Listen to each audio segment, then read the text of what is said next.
যদি তোর ডাক শুনে কেউ না আসে তবে একলা চলো রে। হ্যাঁ হ্যাঁ, বরকে বললাম চলো গো কেদারনাথ, বোঝে না যাবো না। ভাই বললো দিদি যাবি কেদারনাথ? হ্যাঁ চল ঘুরে আসি। পানাগড় স্টেশনে ট্রেন ধরে নিলাম। এই যে ট্রেনে চেপে গেলাম, ট্রেনে চেপে এইটা চিনতে পারছো, এটা নমঘাট বেনারসের। ঘুম থেকে উঠেই দেখছি নমঘাট। হ্যাঁ, 1.5 দিনের যাত্রা, দারুণ লাগছে, খুব সুন্দর ট্রেন সফর। কিন্তু খাওয়া দাওয়াগুলো একদম ভালো না, কি বাজে লাগছে। আমরা নিজেদের মধ্যে নিজেরা গল্প করছি, এ করছি, ঘুরে বেড়াচ্ছি। আর এই খাবার এসেছে লাঞ্চ। আর লাঞ্চের বুঝলে এই যে খাবার, যেমন ভাতের টেস্ট, হ্যাঁ ভাতেরও বিচ্ছিরি টেস্ট হয় গো, ভাতেরও বিচ্ছিরি টেস্ট, আমাদের মতন মিনিকেট টেস্ট নয়। সেরকম তরকারিটা, সেরকম ডালটা, আরে কি সেরকম ডিমের কারি, ডিমের কারিটা জানো, ডিমটা সেদ্ধ করে কারিতে দিয়ে দিয়েছে। রাত্রেবেলায় বললাম নো নো, ওইসব খাবার চলেগা নেই, পিৎজা নিয়ে নিলাম। এটা হলো লখনৌ স্টেশন, এখানে পিৎজা নিয়ে নিলাম, খেতে অসাধারণ ছিল, দারুণ। এই দেখো করতে করতেই, বলতে বলতেই, চলতে চলতেই চলে এলাম হরিদ্বার। শিব দেখা যাচ্ছে না, লম্বা করে ভিডিওটা নেওয়া হয়েছিল, কেটে কুটে আমি এরকম কাণ্ড করে দিয়েছি, বাস। অটোতে চেপেই দেখছি গঙ্গা, যেদিকে তাকাচ্ছি সেদিকেই গঙ্গা। ও মা গো, কোথায় আমি এসেছি, দারুণ লাগছে। এটা হরিদ্বার, হরিদ্বার চলে এসেছি। এইবারে আমরা একটা হোটেলে নিয়ে নিলাম, একটা হোটেল ভাড়া, বেশি নয়, মাত্র 2200 টাকা। 2200 টাকার রুমটা যদি দেখো, যা চকচকে রুম। এই দেখো কি সুন্দর একটা রুম পেয়েছি, সেরকম একটা বাথরুম, তার সাথে একটা গিজার। হ্যাঁ, এখানে তো বসে থাকতে আসি নাই বা শুয়ে থাকতেও আসি নাই, টপার টপ জামাটা চেঞ্জ করে নিলাম, বাস। এইবারে আমরা একটা ভালো সুন্দর ঘাটে চলে এসেছি, অমরারপুর ঘাট, অমরাপুর ঘাট। এই অমরাপুর ঘাটটাতে তোমরা চান করবে এসে, হরিদ্বারে এসে, দারুণ দারুণ। এখানে এত পরিষ্কার পরিচ্ছন্ন গো, কি বলবো, দারুণ দারুণ, কি ভালো লাগছে। এই ঘাটে চলে এসেছি, এই দেখো এইখানে ঘাটে অনেক চিত্র রয়েছে। এখানে মা গঙ্গাকে এনেছে তপস্যা করে, ধ্যান করে, বাবা শিবকে বলে এই প্রথম হরিদ্বারে মা গঙ্গা স্থলপথে পা রেখেছে, মানে স্থলপথে এসেছে, এইখানেই প্রথম হরিদ্বার।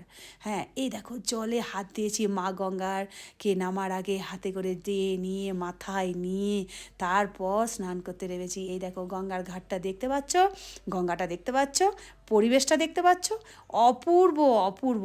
এইটা স্নান টান ছেড়ে নিয়ে একটুখানি খাবার খেয়ে সাইট সিন করতে বেরিয়ে গেছি। এখানে হলো দক্ষযজ্ঞ মন্দিরে, প্রথমেই আমরা এসেছি দক্ষযজ্ঞ মন্দিরে। এই দক্ষ হলো সতীর বাবা, উনি যজ্ঞ করেছিলেন, আর ওই দেবতা বলতে সব দেবতাকে নিমন্ত্রণ করেছিলেন, অথচ মহাদেবকে নিমন্ত্রণ করতে করেন নাই। বা সতী খেপে গেছিল, আমার বরকে নিমন্ত্রণ নাই, নিয়ে দেহ রেখেছিল। সেই দেহ রাখার পরে মহাদেব তাণ্ডব চালিয়েছিল দেহ নিয়ে। হ্যাঁ, এই হলো সেই দক্ষযজ্ঞ মন্দির। এইবারে আমরা চলে এসেছি গীতা মন্দিরে, এটা হলো গীতা মন্দির। তারপরে নানা রকম মন্দির ঘুরে ঘুরে ঘুরে ঘুরে দেখলাম, কিন্তু পৌরাণিক নয়। হ্যাঁ, এই সব মন্দির কৃষ্ণের, তোমার জন্ম থেকে শুরু করে, কৃষ্ণের জন্ম থেকে শুরু করে কালিয়া দমন, হ্যান ত্যান অনেক কিছু দেখালাম, দেখার মতন, দেখার মতন, খুব সুন্দর। তারপর যেতে যেতে এ দেখো একটা গুহা, আর্টিফিশিয়াল গুহা করেছে। এই গুহাটায় আমি ঢুকেছিলাম, সাদা পুরো রং দিয়ে, এ দিয়ে পুরো, এটা আর্টিফিশিয়াল, বুঝলে তো, এটা স্টোনের নয়। হ্যাঁ, খুব সুন্দর লাগছে গুহাটা, ঘুরে টুরে দেখে নিলাম।